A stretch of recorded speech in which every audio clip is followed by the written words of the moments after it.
আসসালামু আলাইকুম এভরিওয়ান, সবাইকে ওয়েলকাম জানাচ্ছি আমার এই আনারস পিঠা রেসিপিটি দেখার জন্য। আমি চেষ্টা করেছি এই পুরে ভরা আনারস পিঠা রেসিপিটি পারফেক্টভাবে দেখানোর। প্রথমে আমি আটাটা রেডি করে নেব। এই জন্য আমি 1 কাপ পানি ফুটাতে দিয়েছি, এর ভিতরে দিয়েছি স্বাদমতো লবণ। এখন অপেক্ষা করব পানিটা ফুটে আসা পর্যন্ত। পানিটা ফুটে আসলে আমি দিয়ে দিব 1 বাটি চালের গুঁড়া। চালের গুঁড়াটা দিয়ে আমি একটা সরা দিয়ে ঢেকে রাখবো। এটা প্রথম অবস্থায় নাড়ব না, সরাটা দিয়ে রাখলে চালের গুঁড়াটা সুন্দরভাবে সিদ্ধ হবে। একটু সময় অপেক্ষা করে আমি সরাটা উঠে নিব। এখন আমি চালের গুঁড়াটাকে কিছুক্ষণ নেড়ে নিব সিদ্ধ হওয়ার পর্যন্ত। এইভাবে নাড়তে নাড়তে যখন দেখব চালের গুঁড়াটা একটা ঝুরঝুরে অবস্থা হয়েছে, তখন এই পর্যায়ে মনে করব আমার চালের গুঁড়াটা রেডি। দেখুন আটাটা কত সুন্দরভাবে সিদ্ধ হয়েছে। এখন এটাকে কিছুক্ষণ ঠান্ডা করার জন্য রেখে দেব। এখন এগুলোকে ঢেলে নিব। এটাকে ঢেলে একটা স্প্যাচুলার সাহায্যে গরম বাতাসটাকে বের করে নিব, যেন আটাটা মথতে অনেক সুবিধা হয়। এভাবে মথে আমি একটা নরম ডো বানিয়ে নেব। এই আটার মথাটা যতটা ভালো হবে, পিঠাটার শেপটাও ততটা সুন্দর হবে। এখন আমার আটাটা রেডি। এখন আমি একটা পিঠা বানিয়ে দেখাবো।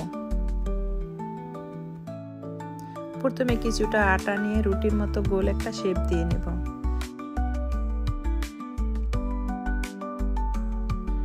এখন আটাটাকে এভাবে চেপে চেপে ভিতরে একটা পকেট বানিয়ে নেব। এটা 2 ছাড় দিয়ে একটু পাতলা করে নেব, নিচের ছাড়টা যেন ভারী থাকে, বেশি পাতলা করা যাবে না। এখন আমি এর ভিতরে দিয়ে দিব নারিকেলের পুর। আমি নারিকেলের পুরটা খেজুরের গুড় দিয়ে করেছি। এভাবে চেপে চেপে মুখটা বন্ধ করে দিব। এখন একটা লম্বা শেপ করে নিব। এটা হাতের সাহায্যে আপনারা দেখেই বুঝতে পারছেন কিভাবে আমি করতেছি। এভাবে চেপে চেপে একটা লম্বাটে শেপ করে নিব, যেন আনারসের মতো লম্বাটে একটু শেপ হয়। এভাবে 2 হাত দিয়ে ডলে সুন্দর একটা শেপ বানিয়ে নিব। আমি হাতে একটু অয়েল মাখিয়ে নিয়েছি, যেন এটা শেপ করার জন্য সুবিধা হয়। এটাকে 2 হাত দিয়ে ডলে একটা সুন্দর ফিনিশিং করে নিয়ে আসব। তাহলে ডিজাইনটা করলে দেখতে অনেক সুন্দর হবে। এখন আমি একটা ছুরির সাহায্যে দাগ কেটে নেব। দেখতেই পাচ্ছেন আমি দাগটা একটু বেঁকা করে কেটেছি। ছুরিটার পিছন সাইড দিয়ে আমি দাগটা কেটে নিয়েছি। এটা একটু আড়াআড়ি করে করলে জিনিসটা দেখতে অনেক সুন্দর হয়, সুন্দর একটা আনারসের শেপ আসবে। এখন আমি আনারসের চোখগুলো বানিয়ে নেব। দেখতেই পাচ্ছেন কিভাবে আমি আনারসের চোখগুলো বানিয়ে নিয়েছি। এভাবে আমি পুরো আনারসের গায়ে চোখগুলো বানিয়ে নেব। আপনারা খেয়াল করলে বুঝতে পারবেন এই কাজটা এতটা কঠিন না। একবার খেয়াল করলেই আপনারাও বানিয়ে নিতে পারবেন।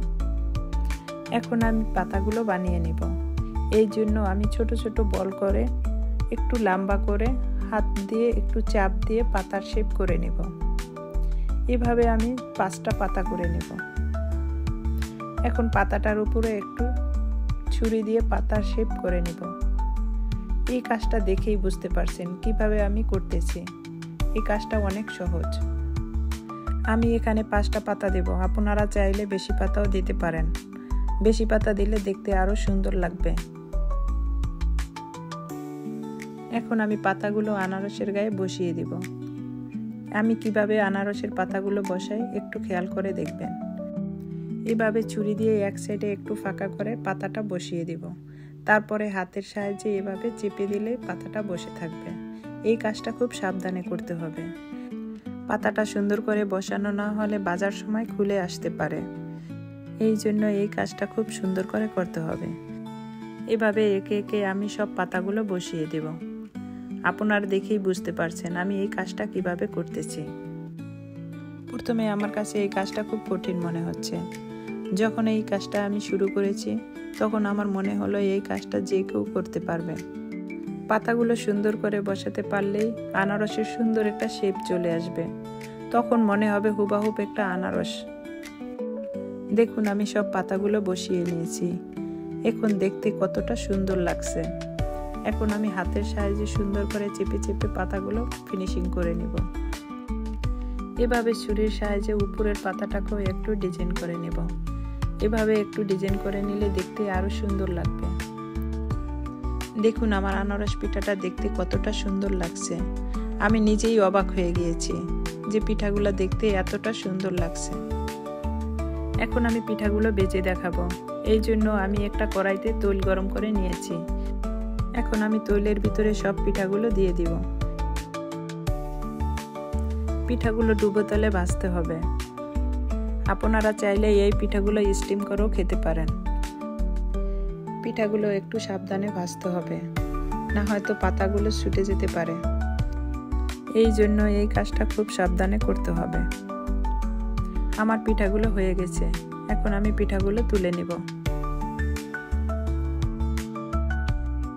দেখুন পিঠাগুলো দেখতে কতটা সুন্দর হয়েছে।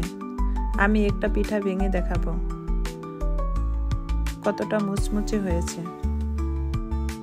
এরকম নতুন নতুন রেসিপি পাওয়ার জন্য আমার চ্যানেলটাকে সাবস্ক্রাইব করে আমার চ্যানেলের পাশে থাকবেন।